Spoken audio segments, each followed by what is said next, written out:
Colleagues, we continue our working day and we'll now listen to Colonel Andrei Lysenko, the spokesman for the anti-terrorist operation.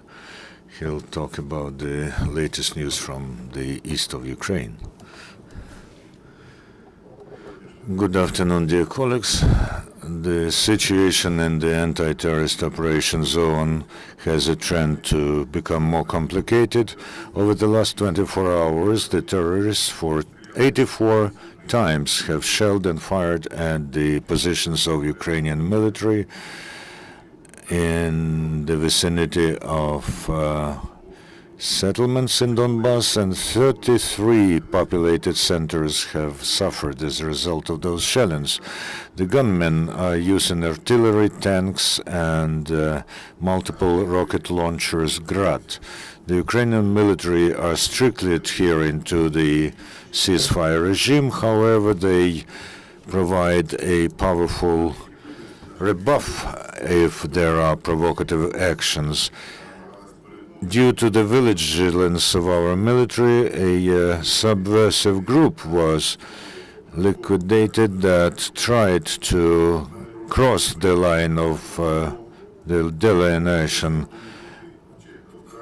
border between Ukraine and between the adjacent part of Ukraine and the anti-terrorist operation zone. As a result of skillful maneuvers of a group of Azov Battalion, the military were able to avoid losses during the shelling and perform their combat task. As a result of combat actions, 1 Ukrainian military has died and 10 got wounded. The activization of aggressive actions on the part of terrorists over the last days and their attempts to change the line, the delineation border line, testify to the fact that Russian military and terrorists have conscientiously chosen the tactics aimed at the escalation of tension in Donbas. Yesterday, the meeting of foreign ministers of Ukraine, Germany, France, and Russia took place in Berlin in the Normandy format. The ministers have confirmed their decisive support for fast and all-embracing peaceful settlement of the crisis and full adherence to the regime of silence. The Ukrainian border guards continue to guard the state border and crossing points. The units of the anti-terrorist operation have detected the increase in the number of reconnaissance drone flights in Donetsk, Mariupol, and Luhansk directions. Because of the shellings on the part of terrorists, the work of the crossing point Hnutove was temporarily stopped. And these measures are aimed exclusively at the protection of local residents. The Ukrainian authorities apply every effort to restore infrastructure on liberated territories. Over the last 2 months, almost 500 objects of electric grid were restored, and the reconnaissance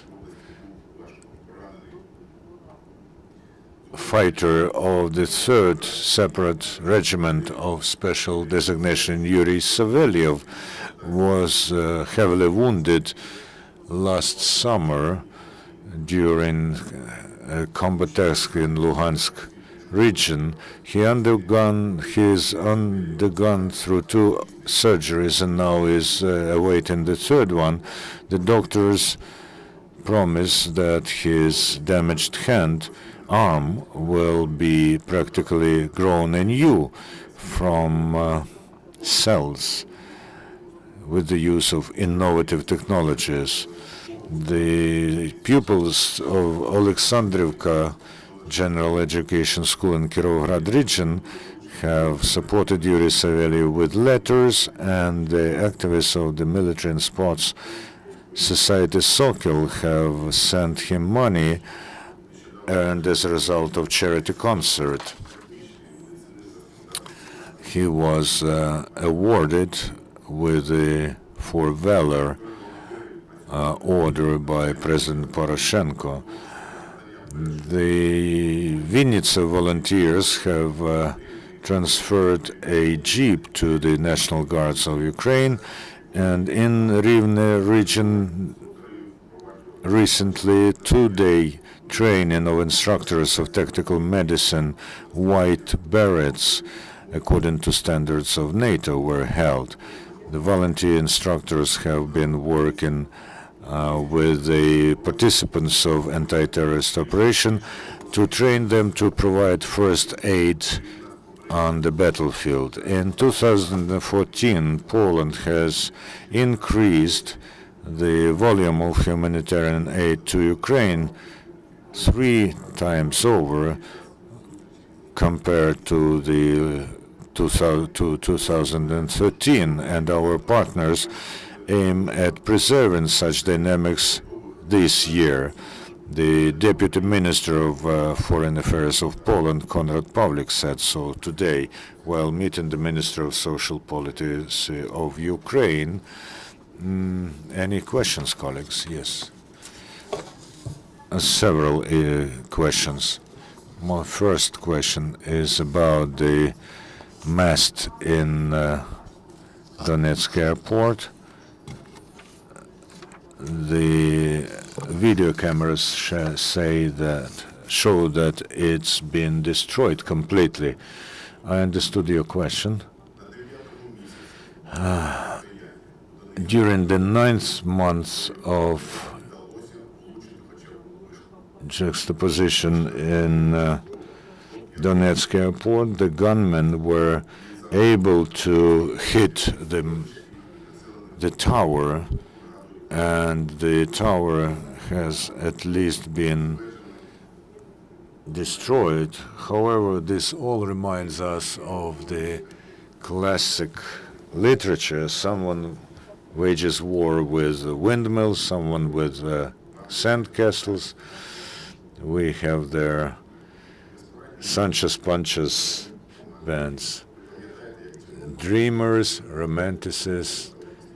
You remember how the novel ended. They became shepherds again and then died.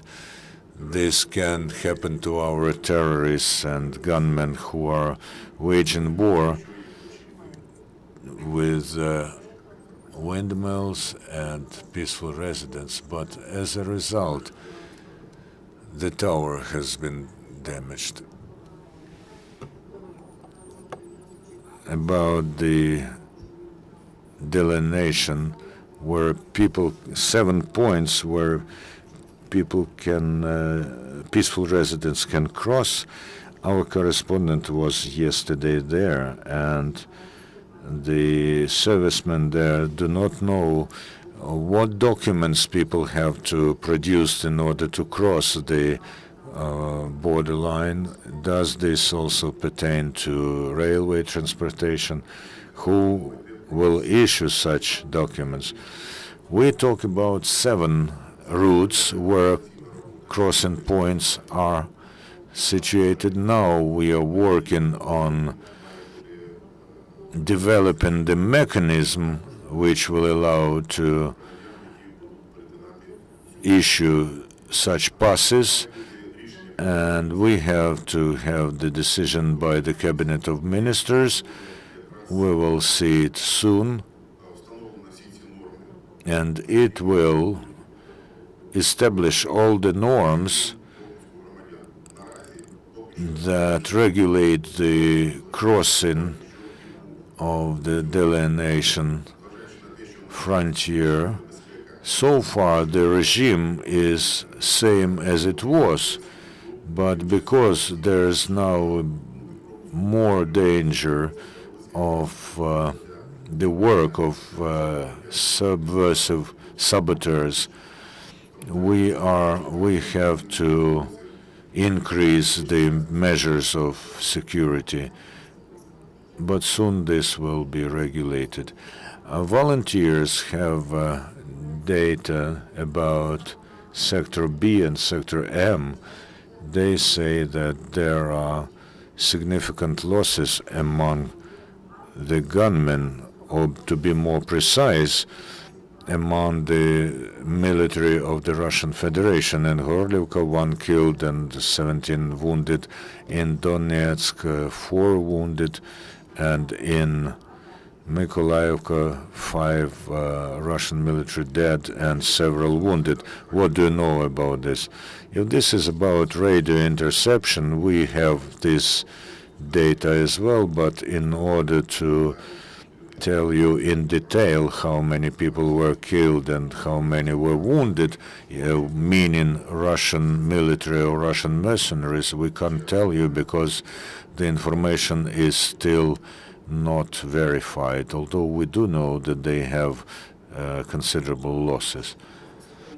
Interfax Ukraine, about the airport again. You know, they quote the cyborgs that there's an ultimatum that our people have to evacuate the airport, and they are being shelled now heavily, and our artillery does not support them. You know, if there was no artillery support from Ukrainian side, then everything will be ruined by this time. There's always artillery support.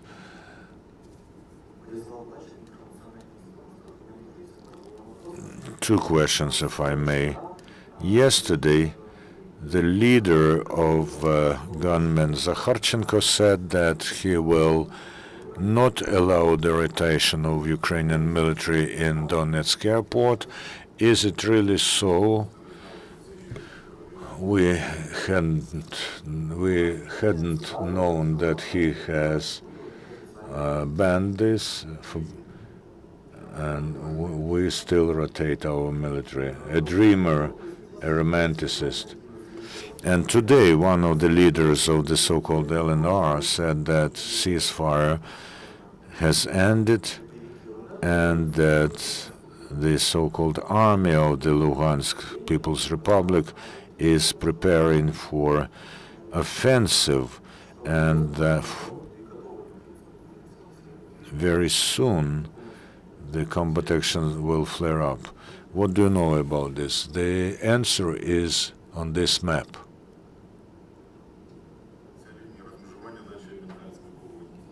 You see, there are flares of fire all along the front line.